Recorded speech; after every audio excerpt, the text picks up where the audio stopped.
నా పేరు సాయి చంద్రు. మహాత్మా జ్యోతి బాపులే గురుకుల పాఠశాల శాంతిపేట క్యాంపస్లో 8వ తరగతి చదువుతున్నాను. నా పాత్ర గొల్ల సిద్ధుల ఎల్లన్న. నా పేరు సాయి కిరణ్. నేను మహాత్మా జ్యోతి బాపులే గురుకుల పాఠశాల శాంతిపేట క్యాంపస్లో 8వ తరగతి చదువుతున్నాను. నా పాత్ర గొల్ల సిద్ధుల ఎల్లన్న. నా పేరు శ్యామపాల్. నేను మహాత్మా జ్యోతి బాపులే గురుకుల పాఠశాల శామీర్పేట క్యాంపస్లో చదువుతున్నాను. నా పాత్ర మల్లన్న. 8వ తరగతి చదువుతున్నాను. ఓ రంగన్న, ఓ రంగన్న, ఏడవోయిండు. ఇట్లయితే కాదు కానీ పాటతో పిలుస్తాం. రారో రంగన్న వీరాన రారో రారో రంగన్న.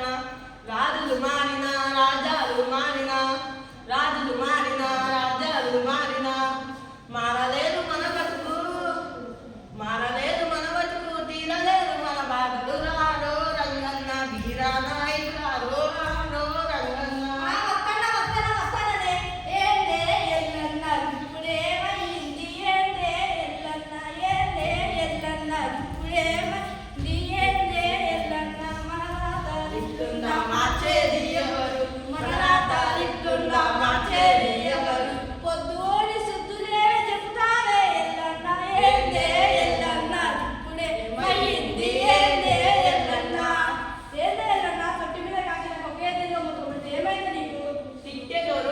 అడుగుకోదన్నట్టు నాకేదైనా తెలిసి మీకు చెప్పండి, మనసులో పట్టదా?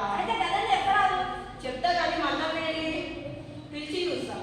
ఓ మల్లన్న, ఓ మల్లన్న, ఇట్లయితే కాదు కానీ ఇది కూడా పాట కూడా పిలుపు. రారో మల్లన్న రాత్రి ఎక్కువైపాయే, రారో మల్లన్న, రారో మల్లన్న రాత్రి ఎక్కువైపాయే, రారో మల్లన్న.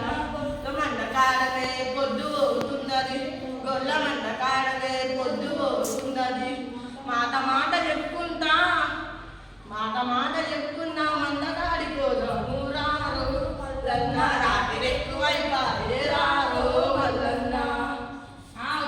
వస్తాననే ఏందే ఎల్లన్న, పిలుపు మీద పిలిపెత్తవు ఏందే ఎల్లన్న, ఏందే ఎల్లన్న, పిలుపు మీద పిలిపెత్తవు ఏందే ఎల్లన్న.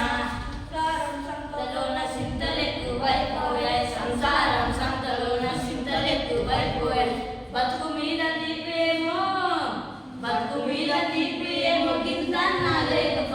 ఏందే ఎల్లన్న, పిలుపు మీద పిలిపెత్తవు ఏందే ఎల్లన్న, ఏందే ఎల్లన్న, పిలుపు మీద పిలిపెత్తవు ఏందే ఎల్లన్న. ఏంటి మళ్ళా ఎంత పర్షాలు అవుతున్నావు? ఏమైంది నీకు? నేనేమో గొర్రెల కడిపోతా, మా అమ్మేమో ఇంట్లో ఉండే సుఖ బతుకుతుంది. నాకు ఉన్నది ఒక కొడుకు, వాడిని తీసుకొని ప్రైవేట్ హాస్టల్ చేసిన. అక్షరం వస్తలేదే. ఓ సిద్ధేనా, నీకు తెలియలేదు మల్లన్న, మన రాష్ట్రంలో చాలా గురుకుల పాఠశాలలు ఉన్నాయి. ఎంట్రన్స్ పరీక్ష రాసి దాన్ని చేస్తే 5వ తరగతి నుంచి 12వ తరగతి వరకు వాళ్ళే మీ పిల్లలే చూసుకుంటారు. అవునే మల్లన్న, ఏదన్నా చెప్పినట్టు మన రాష్ట్రంలో గురుకుల పాఠశాలలు చాలా ఉన్నాయంట. అక్కడ మధ్యాహ్నం భోజనం పెడతారంట, అన్ని వస్తువులు ఇస్తారంట, విద్య కూడా మంచిగా చెప్తారంటనే. వినారో మల్లన్న మన ఊరి బడి ఉంది, వినారో మల్లన్న, వినరో మల్లన్న మంచి మాట చెప్పినప్పుడు వినరో మల్లన్న.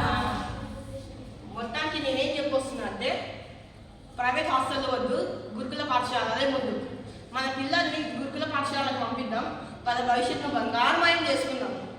ధన్యవాదాలు.